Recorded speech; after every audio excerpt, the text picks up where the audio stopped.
Alright, we're continuing on with our cinematic sequence, and technically at this point, our matinee cinematic work is done.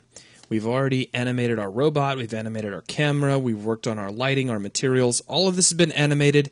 Everything else we're going to do is going to be some Kismet work in the background to make this cinematic sequence fit more cleanly with our gameplay.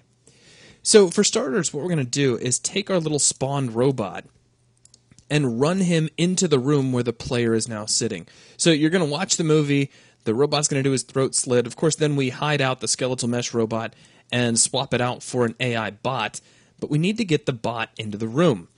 Now, if you have ever done any work with bots and AI inside of Unreal in the past, your very first thought may be to drop down some path nodes and allow those to guide the robot to the player's position. Here's the problem with that. This level has a couple of things. One, it has a rocket launcher located up here, and it has a vehicle located over here. And giving our robot that much freedom, as soon as we set up some paths, the first thing he's going to try to do is just run for this vehicle, which is a little anticlimactic, and it means if we come around the corner, he's going to try to pelt us with scorpion fire. If we disable this, and disabling the vehicle is very easy, just simply double-click it, and if we come under UT Vehicle Factory, you'll see the disabled checkbox. Just make sure that that's on, and then nobody can use the vehicle, which is fine in confines this small.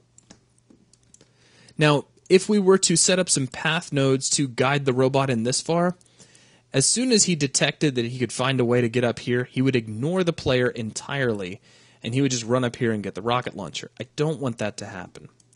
So what we're going to do instead is use another system to force the robot to run into the room. So let's take a look at how we can do this. I'm going to jump into Kismet. And here's our actor factory. Now, this is what is responsible for spawning our bot into the world. And we can take the bot as soon as it's spawned and store it into a variable. So let's go ahead and do that. I'm going to right-click on the spawned output and choose Create New Object Variable. And there we go. Now, at the time of actually writing this out, is at the time that we're building this script, this variable is empty. During game time, whatever object is spawned, in our case a UT bot, will get placed into this variable. Now we can pass that information onto another node. So right next to our actor factory sequence object, I'm going to right click, choose New Action, Actor, I'm going to go down to AI, and we'll grab Move to Actor. Now I'm going to take the finished output of our actor factory and plug that into the Move to Actor. Now, Move to Actor is looking for a little bit of information. First off, it wants a target. That's basically asking what object is going to be moving, and that's going to be whatever bot was spawned. So we'll just plug that right into our variable. Next, it's looking for a destination.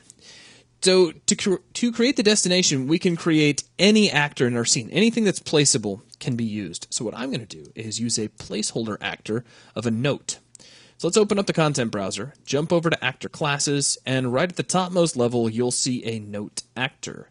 Click on that. Let's right-click, say here on the floor, and choose Add Note here. Now you can pick this guy up out of the floor, but leave him pretty low. If you get him up too high, the robot won't be able to see him as a navigation point anymore. So I'm just kind of sliding him down until the little backboard of the notepad is just kind of sticking down through the floor. So this is Note 0. Let's go back into Kismet. I'm going to right-click on our destination input and choose New Object Var using Note 0. Let's close and give this a quick test. Just see what we get.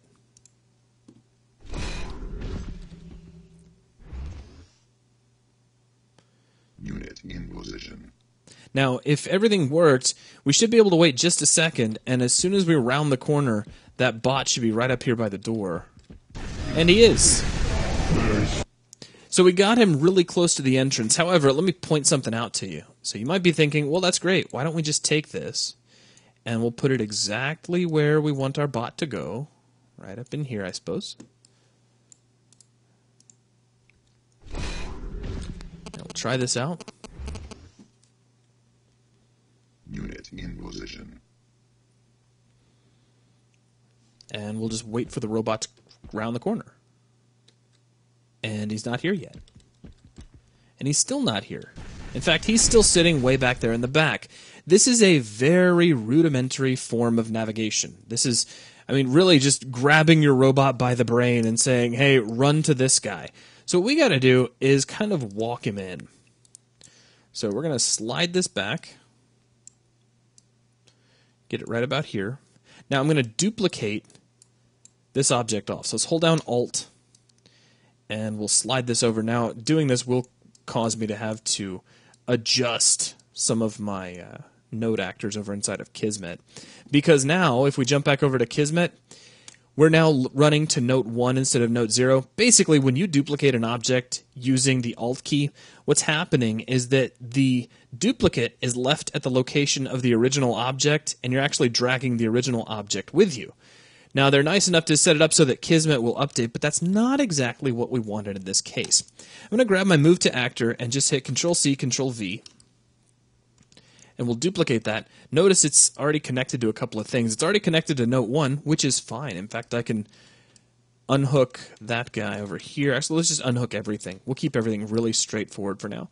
So what we're going to do is say we move to the first actor. When we're finished with that, move to the second actor. Now let's make sure we've got exactly who's who set up. So if we select this first actor, this is Note 1. So the first guy we want to run to is Note 1. The next guy we want to run to is Note 0, so we'll select that. Jump back over to Kismet, right-click on Destination, and there we go. So now we're running to Note 1, then to Note 0.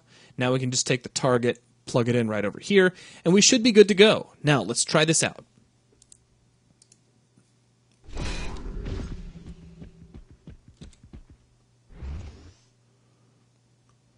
Unit in position. And we should see him run into the room, and here he is. But here's the great thing. He doesn't see us yet. Shh, be quiet. We can sneak past him. He'll completely ignore us. Or we can just walk right up behind him and blam! Okay. So he's kind of dumb in that unless he sees you, he's not going to attack. Well, we can fix that too. If we jump into Kismet, see, like, the hard part's done. We've got him into the room. Let's go into Kismet, though, and take a look. Our Move to Actor sequence objects have a look at input. So we can actually tell the robot to look at something, or in this case, somebody. Let's grab our player 0 variable that we actually had connected up here to our cinematic mode. I'm going to hit Control-C, fly over here to the Move to Actor, and hit Control-V, and we'll connect that in like so. Now let's try this out. So right-click, play from here.